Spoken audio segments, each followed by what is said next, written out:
अगर बार्बरिक 3 ही बाणों में महाभारत का युद्ध समाप्त कर सकता था तो श्री कृष्ण ने उसे युद्ध में सम्मिलित क्यों नहीं होने दिया, और बार्बरिक श्री कृष्ण के अंत का कारण कैसे बना, जानेंगे इस वीडियो में।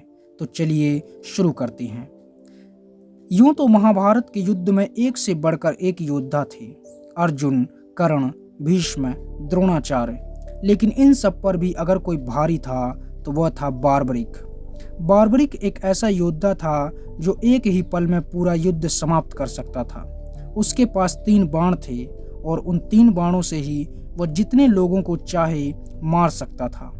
बार्बरिक भीम का पोता अर्थात घटोत्कच का पुत्र था और वो अकेले ही पूरे कौरव पक्ष को समाप्त कर सकता था। तो फिर श्री कृष्ण ने उसे युद्ध में शामिल क्यों नहीं होने दिया? इसका कारण था बार्बरिक का अपनी माता अहिल्यावती को दिया गया वचन। बार्बरिक ने अपनी माता को वचन दिया था कि वो हमेशा कमजोर पक्ष से ही युद्ध करेगा।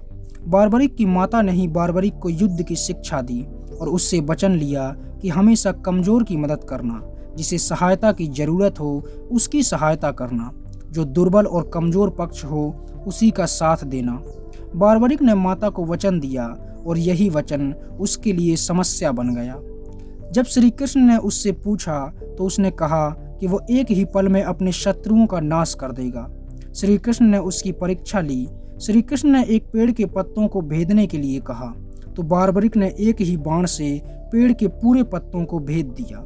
यह देखकर श्री कृष्ण भी चिंतित हो गए थे। बार्बरिक को ये वरदान और 3 तीर उसकी कुलदेवी ने उसे दिए थे। अब समस्या ये थी कि अगर बार्बरिक युद्ध में भाग लेता है तो शुरू में वो पांडव पक्ष से लड़ता, क्योंकि शुरू में पांडव पक्ष कमजोर था। लेकिन जैसे ही वो कौरवों की सेना का नाश कर देता तो कौरव पक्ष कमजोर हो जाता और फिर वो कौरव पक्ष से युद्ध करने लगता और पांडव पक्ष उसका दुश्मन हो जाता और एक बाण चलाने के बाद फिर पांडव पक्ष कमजोर हो जाता। इस तरह बार्बरिक पक्ष को ही बदलता रहता और युद्ध का संतुलन बिगड़ जाता और ना ही युद्ध किसी निर्णय पर पहुंच पाता। इसलिए कृष्ण ने उसे युद्ध से बाहर रखने की सोची, लेकिन बार्बरिक युद्ध में हर हाल में सम्मिलित होना चाहता था। जब बार्बरिक ने पेड़ के पत्तों को भेदा तो श्री कृष्ण ने एक पत्ते को अपने पैर से दबा लिया और जब पूरे पत्ते भेद दिए गए तो बार्बरिक का बाण भी श्री कृष्ण के पैर पर आकर रुक गया। अब वो बाण श्री कृष्ण का पैर भेद नहीं सकता था, लेकिन अगर ऐसा होता तो बार्बरिक की देवी का वरदान झूठा साबित हो जाता। इसलिए कृष्ण ने पैर हटा लिया और आखिरी पत्ता भी भेद दिया गया। लेकिन श्री कृष्ण का वो पैर शक्तिहीन हो गया और उसकी शक्ति कम हो गई।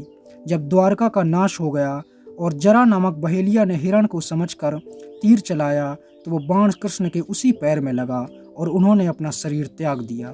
इस प्रकार बार्बरिक के चलाए गए बाण के कारण ही जरा का बाण भी कृष्ण के पैर को भेद पाया। युद्ध का संतुलन ना बिगड़े इसके लिए कृष्ण ने बार्बरिक से भेंट में उसका सिर मांग लिया। बार्बरिक श्री कृष्ण को बहुत मानता था, इसलिए उसने खुशी खुशी अपना शीश दान में दे दिया।